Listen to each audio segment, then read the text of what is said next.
وه که گر من باز بینم روی یار خویش را، تا قیامت شکر گویم کردگار خویش را.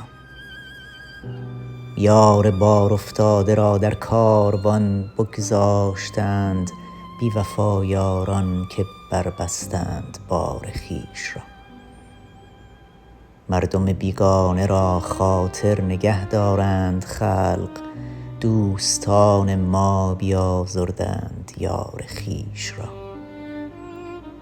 همچنان امید می دارم که بعد از داغ هجر، مرهمی بر دل نهد امیدوار خویش را.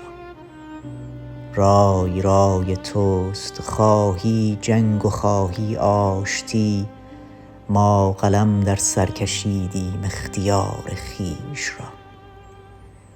هر که را در خاک غربت پای در گل ماند ماند، گو دگر در خواب خوش بینی دیار خویش را.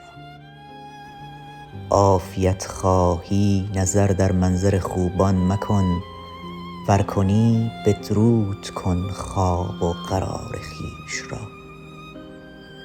گبر و ترسا و مسلمان هر کسی در دین خویش، قبله ای دارند و ما زیبانگار خویش را.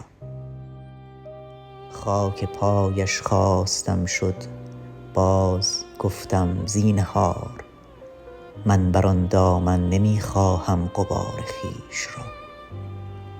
دوش حورازاده ای دیدم که پنهان از رقیب، در میان یاوران می گفت یار خویش را.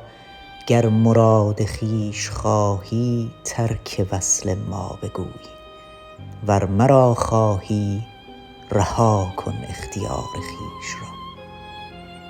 درد دل پوشیده مانی تا جگر پرخون شود، به که با دشمن نمایی حال زار خویش را. گر هزارت غم بود با کس نگویی زینهار ای برادر، تا نبینی غمگسار خویش را. ای سهی سرو روان آخر نگاهی باز کن، تا به خدمت عرضه دارم افتقار خویش را. دوستان گویند سعدی دل چرا دادی به عشق، تا میان خلق کم کردی وقار خویش را.